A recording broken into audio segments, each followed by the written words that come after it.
Greetings all, Jeremy Thomas, instructor here at Rogers Pak Ne Kung Fu and Chinese Fencing Academy, and today we will finally be looking at the LK Chen Niu Wei Dao, or oxtail saber. Okay, I've definitely got some opinions on it. Everybody knows that I'm kind of partial towards this design of saber because it's what our system's styles built around was this design. But that doesn't mean it can't be applied to other things. But anyway, I've got lots of opinions on this, so we'll get to cutting and throw up some specs real quick.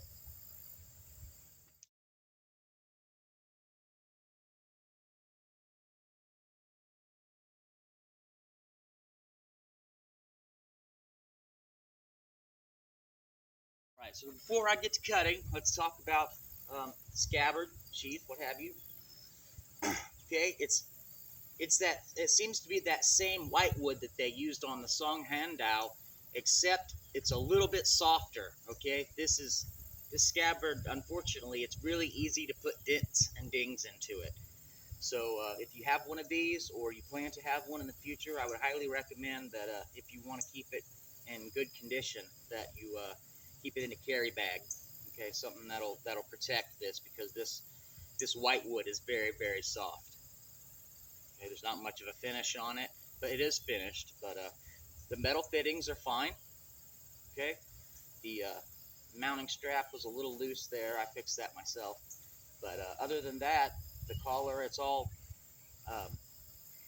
same type of metal, glossy instead of what usually what they do matte. Up here on the sword actually is more matte finish on the fittings, but that's so much for the scabbard. Is it's just be aware that it's very nice looking. I like the simplicity, but that wood is soft, and if you want to keep it from denting, you'll want to definitely make sure you carry this around in a padded bag.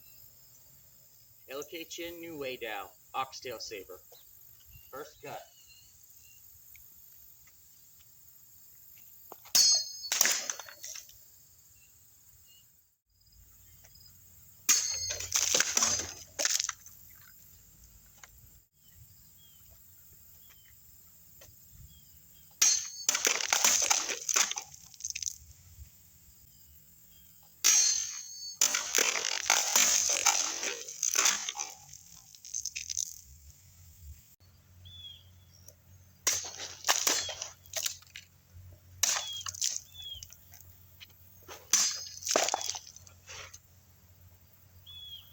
My first time having a 2 liter cut horizontal without having a spill. That's saying something. That's impressive right there to me. So that's first. Can't quite get my hand around. Yum.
So it's a very fun, very light sword.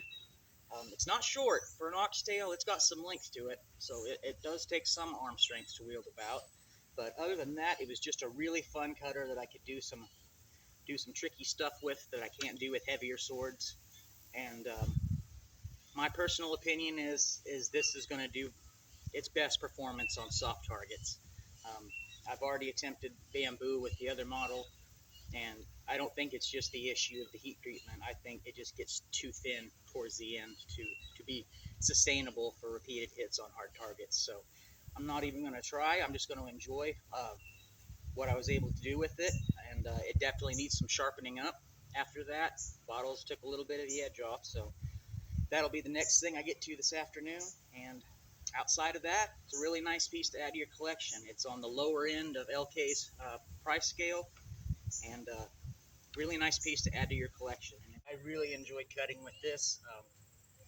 It definitely has gotten less sharp throughout my using it through the day. All I cut is small bottles, 2-liter bottles. Even with things fixed, as I know they have been, I still don't feel like that's enough material, especially up in here, to really stand up to hard bamboo or anything like that. I really recommend that if you want to get these for cutting, that they stay within the range of what we would call soft targets. I think you're going to have a lot of edge roll issues regardless of the heat treatment. It's just thin. It's thin out the last 5-6 inches are very thin. So the wrap is wonderful. Feels great. Okay, it's done a lot like the Feng Shi wrap, the square style wrap, angular. The fittings are great. Very simplistic, matte black. Okay, it's a great cutter, but my only stipulation is I would relegate it to soft targets, me personally. Thank you from Rogers Pak Mei Kung Fu and Chinese Fencing Academy. See you guys next time.